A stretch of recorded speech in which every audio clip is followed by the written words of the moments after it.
So I'm out at Bella Urban Farm. I've just finished up the greenhouse, and I want to give you guys a quick tour of what Kim's using it for, what you could use it for, and then some of the features that I've added that I think will really come in handy for folks. So we're inside Kim's greenhouse right now to see what she has.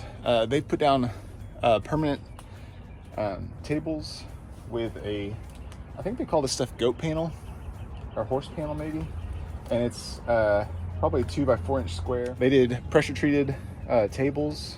We also offer tables if you want all metal, and they put down mulch because they're not going to be growing in here in the ground. They're just going to be using it as a nursery and greenhouse.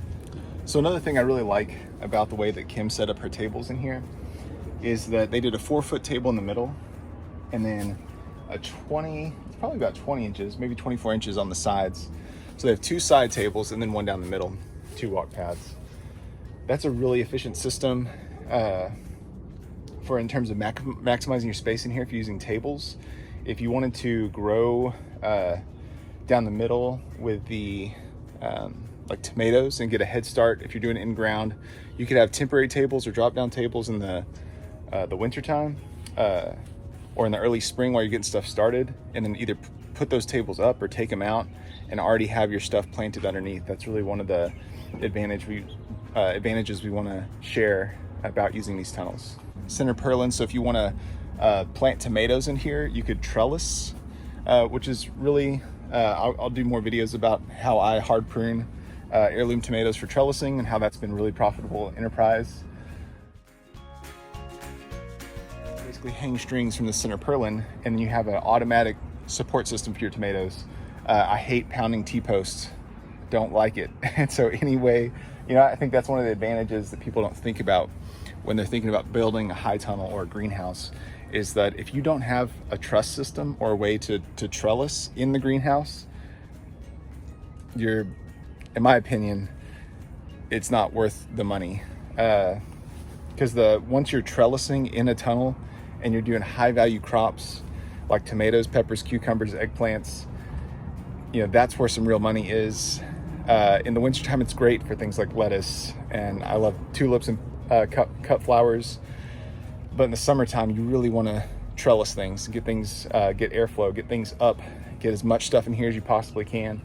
And so without the trussing, you're gonna have to pound T-post and net or chicken or cattle panels or whatever kind of trellising, and it's a whole another layer of expense in the materials, but also you have to take them in and out for the seasons. With the trellising, either with a center purlin like in the small tunnels or larger tunnels up to 20 feet wide, and so your support structure for your tomatoes is the structure itself, and that really makes a huge difference in terms of production and saving you time and effort in the long run. This tunnel is the first one I built for my family. You can see the trellising down the center purlin for the tomatoes, and we attached horticultural netting to the side of the bows for cucumbers. And so it was freezing last night. It'll be 28 today, this evening, and Kim doesn't have to worry about these plants. It's going to be totally fine in here. They can handle a few degrees below freezing if the day's been pretty warm, and it's pretty warm right now. Our tunnels come with auto vents, so that's a 1 by 4 foot vent, as well as this back panel. I cut separately from the other panels, whether you get plastic or polycarbonate. I do this in plastic because you can pop off those little white connectors and then be able to open up that whole panel for airflow. That makes it really helpful in the summertime. The vent up top can be disengaged if you just need it to stay pretty warm, but whenever I got here this morning, it was completely closed. And then now that it's getting up into the 60s, it's starting to open. It's getting, if it gets up into the 70s or 80s, it should be all the way open.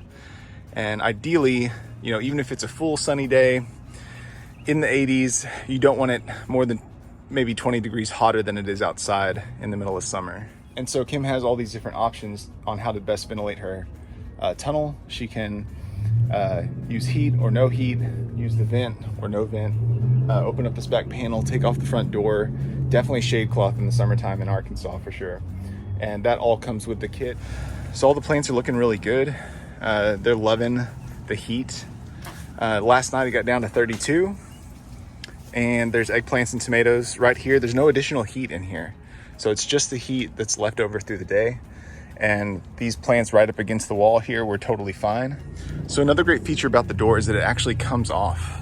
So it's on these hinges and you can lift the whole thing up and off, which is a lot harder to do holding a camera in one hand. So we got the handle on the outside and this storm latch. If you don't need the latch, like if you have a storm coming in or closing up for the night, or you don't want your kids to open up the door and accidentally let all the warmth out, you can use this latch. Otherwise, you can just leave it open and rely on the magnetic strip.